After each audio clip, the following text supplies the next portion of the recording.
Benjamin Netanyahu जो सबसे ज्यादा लंबे वक्त तक इजराइल के वजीर आजम के ओहदे पर रहने का उन्हें एजाज हासिल है, यानी सबसे ज्यादा वक्त तक बेन्यामिन नेतन्याहू इजराइल में वजीर आजम के ओहदे पर रहे हैं और अभी भी वो वजीर आजम के ओहदे पर फायज हैं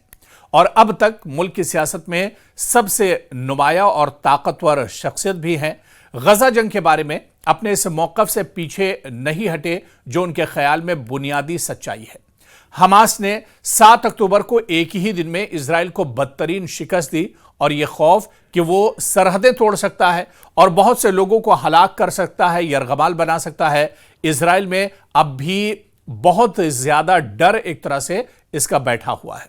उधर तल अवीव में हजारों इजरायली नेतन्याहू के खिलाफ एहतजाज कर रहे हैं। इन सब ने हाथों में प्ले कार्ड्स उठा रखे हैं जिन पर इजराइल के हाथों गजा में कत्ल होने वाले बच्चों के नाम दर्ज हैं। इनमें से बहुत सी तस्वीरें ऐसी हैं जिन पर इन बच्चों की मुस्कुराती हुई तस्वीर है इस दिन की जब वो पैदा हुए थे और उस दिन की भी जब वो मारे गए। जिन बच्चों की तस्वीरें नहीं थी उनकी तस्वीर की जगह ड्राइंग में एक फूल बनाया गया था। यह खामोश एहतजाज जो गजा में होने वाले कत्लेआम को रोकने के लिए किए जा रहे हैं दिन ब दिन बढ़ते जा रहे हैं।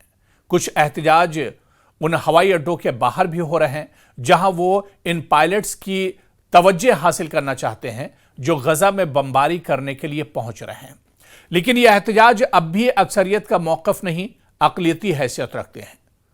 आप देखिए कि एहतजाज की मुंतजमीन में शामिल जो लोग इसमें शामिल हैं उनका कहना है कि एहतजाज का आगाज 18 मार्च के बाद हुआ था जब इजराइल ने हमास के साथ सीज़फायर को ख़त्म किया था और फिर से जंग शुरू की थी। वो कहते हैं कि हमें पता चला कि फ़कत इसी एक ही हफ्ते के दौरान कितने बच्चे गजा में हलाक हुए और इस सूरत हाल में जब लोगों की नस्ल कुशी हो रही थी, लोग भूख का शिकार थे, खामोश रहने से इनकार किया उन लोगों ने। और राय आम्मा के जायज़ों से पता चलता है कि यहूदी इजराइलियों की एक बड़ी अक्सरियत गजा में फ़लस्तीनियों के मसाइब से परेशान नहीं है। तो आप देखिए कि इजराइल के अंदर भी गजा में जिस तरह के हालात हैं इस पर आप देखिए कि गजा इजराइल के अंदर ही लोग बटे हुए हैं और ऐसा नहीं है कि पूरा जो इजराइल है वो बेन्यामिन नेतन्याहू के साथ है, बेन्यामिन नेतन्याहू के फैसलों के साथ है। बेन्यामिन नेतन्याहू जिस तरह से जंग कर रहे हैं उनकी जंग और उनका जो एक्शन है उसके साथ लोग हैं, बल्कि एक बड़ी तादाद इजराइल में ऐसे लोगों की भी है जो बेन्यामिन नेतन्याहू के खिलाफ हैं, उनकी जंगी पॉलिसी के दरअसल लोग खिलाफ हैं और यही वजह है कि इतने बड़े पैमाने पर लोग इजराइल में भी निकलकर सामने आ रहे हैं और एहतजाज कर रहे हैं। पिछले कुछ दिनों से इजराइल में एहतजाज का यह दायरा बढ़ गया है जिसमें 2 से 2.5 लाख लोग अब एहतजाज में शामिल हो रहे हैं और यह एहतजाज कोई सिर्फ तल अवीव में नहीं हो रहा है, यह एहतजाज अब इजराइल के अलग अलग हिस्सों में बढ़ चुका है जहां पर बेन्यामिन नेतन्याहू और उनके जो वज़रा हैं और उनकी जो जंग की पॉलिसी है उसके खिलाफ बड़े पैमाने पर एहतजाज किया जा रहा है। दरअसल लोग अब कई चीज़ों को लेकर डरे हुए हैं। 7 अक्टूबर 2023 को जिस तरह से हमास ने अचानक इजराइल पर हमला किया था और इजराइल की सिक्योरिटी फोर्सेस की पोल खोलकर एक तरह से रख दी थी, तो लोग डरे हुए हैं कि कहीं उसी तरह से दोबारा हमला ना हो जाए। लोग इस वजह से भी डरे हुए हैं कि उनके घर वाले, उनके ख़ानदान के लोग, उनके आसपास के लोग जिनका हमास ने अगवा किया था वो अभी भी एक तरह से हमास के पास हैं और कई लोग अभी हमास के पास एक तरह से बंदी हैं। ऐसे में उनकी जान का खतरा बना हुआ है। इजराइल उन लोगों को छुड़ाने के बजाय गजा पर लगातार हमले कर रहा है, गजा पर मासूमों का कत्लेआम किया जा रहा है। तो ऐसे में इजराइल के अंदर भी लगातार आप देखिए कि अब लोगों का जो सब्र है उसका बांध टूट रहा है और लोगों का गुस्सा लगातार बढ़ता जा रहा है और यही वजह है कि अब सैकड़ों की नहीं, हजारों की नहीं, बल्कि लाखों की तादाद में इजराइल के अंदर लोग सड़कों पर उतर आए हैं और गजा जंग को लेकर बेन्यामिन नेतन्याहू और उनके वज़रा के खिलाफ और उनकी पॉलिसी के खिलाफ एहतजाज किया जा रहा है। और बड़े पैमाने पर आप देखिए कि जिस तरह से इजराइल में अभी भी ट्रॉमा का दौर चल रहा है, यानी अभी भी लोग यहां पर परेशान हैं। और सदमे में हैं, यरगमाली सुरंगों के अंदर मर रहे हैं, क्योंकि लोगों को अब यह डर है कि जो लोग यरगमाल बनाए गए हैं उनकी अब जिंदगी पर एक तरह से बनाई है और उनके हालात तो दिन ब दिन और ज्यादा खराब होते जा रहे हैं। तो यरगमाली सुरंगों के अंदर मर रहे हैं लोग, हुकूमत से भीख मांग रहे हैं कि वो ऐसा तरीका तलाश करें जिससे यरगमालियों के लिए कोई मुआहिदा तय पा सके। जब तक यरगमाली घर नहीं आ जाते तब तक शायद किसी के जख्म नहीं भरेंगे। ख्याल यह किया जाता है कि अब भी 20 के करीब इजरायली यरगमाली गजा में है, हमास की कैद में है और किसी भी सियासी नजरिए के हामी तमाम इजरायली हाल ही में गजा में मौजूद जो मौजूदा फाकाज़दा नौजवान यरगमालियों की वीडियोस देखकर खौफजदा हो गए हैं। नेतन्याहू की सियासी बुनियाद इजराइल के दाएं बाजू पर है और ये उनके इस इसरार को तस्लीम करती है कि हमास पर मुकम्मल फतेह तक जंग नहीं रुक सकती है। एक तरफ बिन्यामिन नेतन्याहू और उनकी काबीना के वुज़रा बज़िद हैं कि गजा पर पूरा एक तरह से कब्जा किया जाए, हमास को पूरे तौर से खत्म किया जाए, लेकिन दूसरी तरफ इजराइल के कुछ लोग ये सोचते हैं कि अगर ये जंग इसी तरह से चलती रही और पूरे गजा पर अगर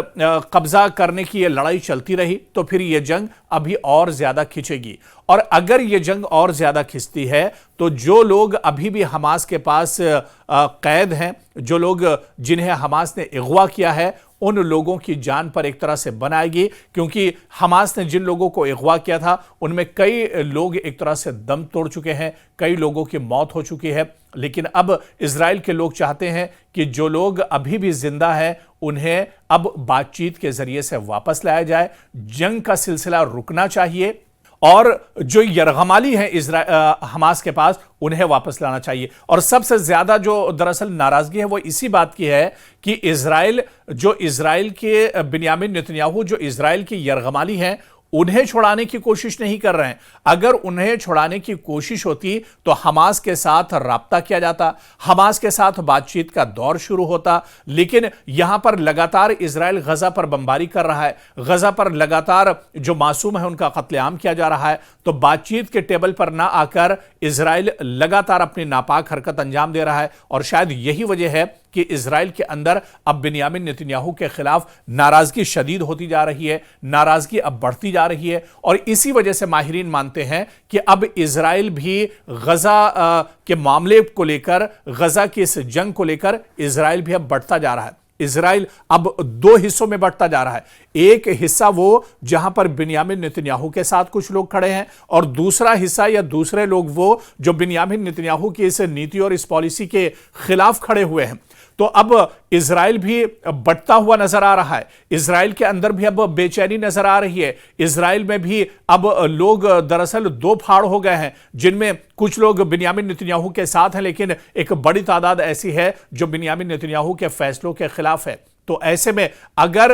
ये नाराजगी इसी तरह से रही और बिन्यामिन नेतन्याहू ने आने वाले दिनों में जल्द कोई बड़ा फैसला नहीं लिया, हमास के साथ बातचीत नहीं शुरू की या जंग अगर नहीं रुकती है आने वाले दिनों में, तो ये बिन्यामिन नेतन्याहू की परेशानियां और ज्यादा बढ़ेंगी। इजराइल के अंदर खाना जंगी जैसे सूरत हाल भी पैदा हो सकती है, क्योंकि लोगों का गुस्सा अब लगातार बढ़ता जा रहा है। पिछले 1.5 साल में बिन्यामिन नेतन्याहू इस जंग में हमास को खत्म कर पाने में नाकाम रहे हैं और शायद इसी वजह से लोगों में नाराजगी है कि जिस हमास को छोटे से ग्रुप को खत्म करने के लिए इजराइल और अमेरिका की पूरी ताकत लग गई और आज तक उस हमास को इजराइल खत्म नहीं कर पाया है। तो ऐसे में अब आगे की लड़ाई जो है बेसूद है और ऐसे में अब हमास के साथ बातचीत होनी चाहिए, जंग बंदी होनी चाहिए, जंग का सिलसिला रुकना चाहिए, खून खराबा रुकना चाहिए। और जब बातचीत का दौर शुरू होगा या बातचीत के टेबल पर जब इजराइल आएगा तो उसके बाद जो लोग अगवा किए गए हैं, जो लोग हमास के पास फंसे हुए हैं, वो वापस इजराइल आएंगे, अपनों के पास एक तरह से आ सकते हैं। पिछले 1.5 साल से ये लोग कैद और बंद की सोबतें झेल रहे हैं, हमास के पास ये लोग एक तरह से कैद हैं और अब इनकी वापसी होनी चाहिए। और आप देखिए कि गुस्सा इतना ज्यादा बढ़ गया है कि इजराइल की सड़कों पर लाखों लोग अब निकलकर एहतजाज कर रहे हैं, प्रोटेस्ट कर रहे हैं और उनकी यही मांग है कि गजा में जंग का जो सिलसिला है वो अब थमना चाहिए और अब बातचीत के टेबल पर आना चाहिए। तो आने वाले दिनों में क्या बिन्यामिन नेतन्याहू पर इसका प्रेशर पड़ेगा, उनकी काबीना और उनकी सरकार पर इसका असर होगा, और आने वाले दिनों में क्या बिन्यामिन नेतन्याहू हमास के साथ बातचीत करने को लेकर एक तरह से बातचीत का सिलसिला शुरू करेंगे और बातचीत का यह सिलसिला आने वाले दिनों में शुरू हो सकता है, यह देखना भी अहम होगा।